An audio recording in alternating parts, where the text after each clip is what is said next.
मेरे फादर और मेरे दादाजी दोनों पढ़ाते रहते थे। अब आपने कहा कि ओम सहनावतु सहनौ भुनक्तु सह वीर्यं करवावहै। अब इस तरह की फिलॉसफी या संगच्छध्वं संवदध्वं सम्मो जानानि मानसा, अब इस तरह की फिलॉसफी को आप ये कह दें कि वो तकिया न्यूज है, धार्मिक है, कौन कह सकता है? और लोग कहते हैं, नैरेटिव चला देते हैं कि वो तो जातिवादी है, वो धार्मिक है। तो ये फिलॉसफी को लोगों को बताने की आवश्यकता है कि उपनिषद की फिलॉसफी बतानी। इसी जो जहाँ तक पुराण है उनमें बहुत सारी विकृति है, उनमें बहुत स्मृतियों में जैसे मैं सारा जो है, इस मनुस्मृति को भी मैं उस तरह से नहीं मानता, सब उसी में पुराणों में है। लेकिन उपनिषद में जब हम आते हैं तो हम एक नए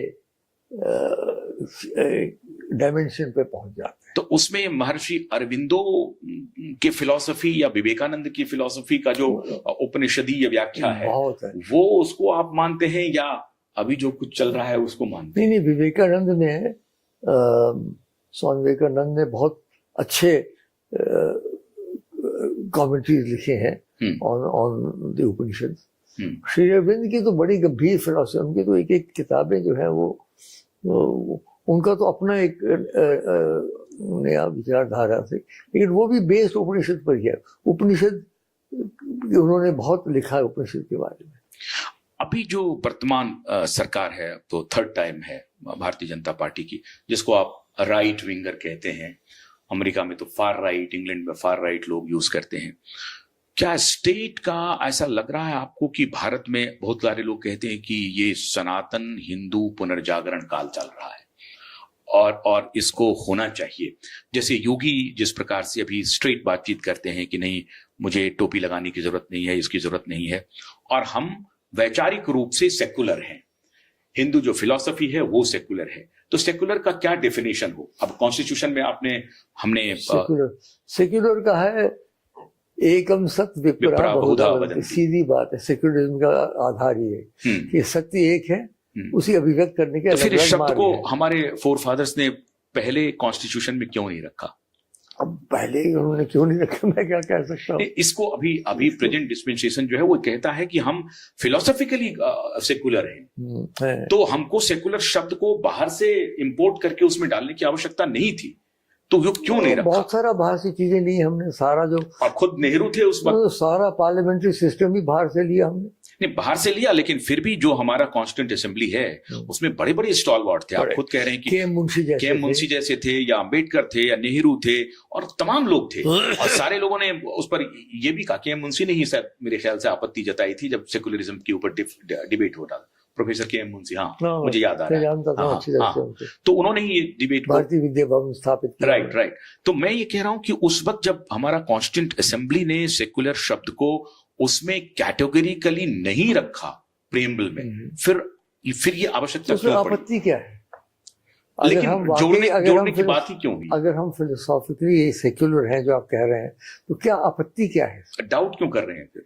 नहीं, डाउट की, हमने डेमोक्रेसी लिखा है, इसका मतलब डाउट करते हैं डेमोक्रेसी। तो फिर सोशलिस्ट भी आपने लिख दिया, तो उसमें डाउट हो सकता है। वो शब्द है डाउट वाला, सेक्युलर शब्द नहीं है डाउट वाला। बताओ, खुद जब अम्बेडकर कह रहे हैं कि हम अपनी आने वाली संततियों पर या अपनी आने वाली पीढ़ियों पर हम आइडियोलॉजी क्यों? अपना आइडिया था, ये इंदिरा गांधी ने उसमें डाल दिया इमरजेंसी के दौरान। Are you of this view कि ये बहुत जरूरी नहीं था, ये दोनों शब्द? नहीं, अच्छा जरूरी भी नहीं था, लेकिन कोई आपत्ति भी नहीं थी। सोशलिस्ट वर्ड पर आपत्ति है? सोशलिस्ट इसलिए कि सोशलिस्ट का डेफिनेशन क्या है? लेफ्ट लिबरल सोशलिज्म है, डेमोक्रेटिक सोशलिज्म है, राइट कम्युनिज्म है, और लेफ्ट कम्युनिज्म है, राइट फार लेफ्ट कम्युनिज्म है। तो उसके बड़े अलग अलग वो है। तो एक सोशलिज्म डाल दिया तो वो एक प्रॉब्ली, लेकिन सेक्युलरिज्म की मुझे नहीं लगता आपत्ति है। नहीं, I don't think it's worthwhile. Socialist डाल दिया है जब, उससे क्या अमेंड करना? नहीं चलता है वाली बात, या हम लोग उसको कन्विक्शन के साथ स्ट्रॉन्ग नेशन है, स्टेट है, but that doesn't mean that. तो सोशलिज्म एक तरीके से तो है ही है, जो हम सारा ढांचा बनाया है।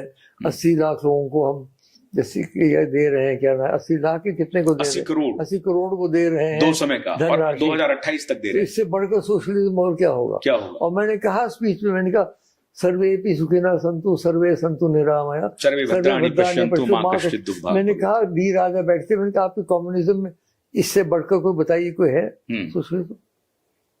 तो ये सब बातें सोशलिज्म ही है, इससे बढ़ के क्या सोशलिज्म होगी? तो हम क्यों डर रहे हैं? अब डरिए नहीं, आप चलने दीजिए, कोई हर्ज नहीं। आप दूसरी बातों पे कंसंट्रेट कीजिए जो निर्माण वाले हैं। तो आर्टिकल 370 का और 35A का एब्रोगेशन जो है, वो तो मैंने समझा दिया इनको सारा। are you Vyomdev ji, it was needed and Well, it was, I suppose it was inevitable at some point. inevitable. Yeah. Because the BJP had it in his agenda for many decades. Yes. They were determined to do it. From the beginning. From the beginning. And they did it ultimately.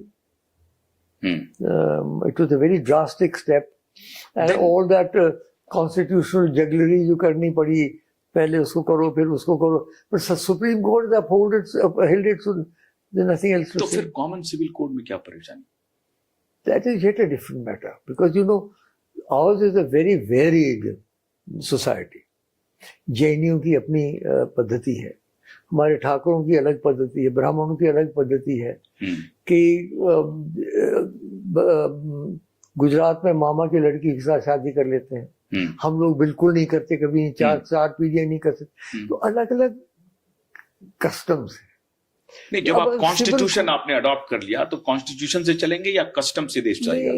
मेरा मतलब कहने का ये है कि customs बहुत सारे अलग अलग हैं, इसलिए कॉमन सिविल कोड का मैं विरोध नहीं करता हूँ, लेकिन बहुत कठिन है, बहुत कठिन, इतनी अलग अलग पद्धतियों को, फिर अलग धर्म, सिखों का अपने है, पारसियों का अपना, everybody is got their own special, as I said, within the Kshatriya community to which I belong, इसमें कितना मतभेद है।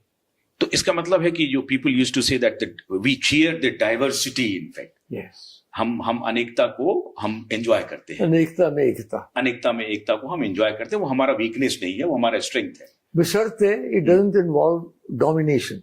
फॉर एग्जांपल, अगर स्त्रियों को अपना हक नहीं दिया जाता है तो वो अनुचित है, दैट मस्ट बी अमेंडेड।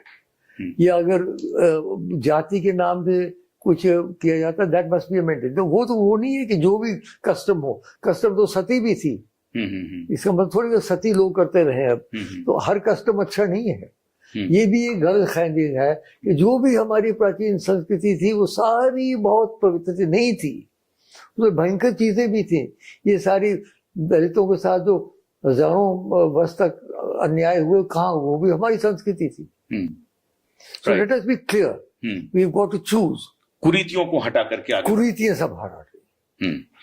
आप युवा पीढ़ी को क्या संदेश देंगे? A 95-year-old who's seen the glory of Maharaja and yes, I don't know, but the glory, I like the glory golden era of democracy. I like the glory of democracy because I've participated in it.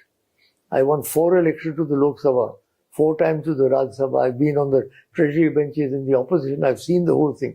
So young people को तो मैं कहता 2 बात. First of all, don't lose hope. क्योंकि जो निराश एक दफा हो जाए ना युवा, तो उसका दिल टूट जाता है, फिर उठना बड़ा मुश्किल है। Number 2, have faith in the destiny of India. Number 3, prepare yourself physically, emotionally, intellectually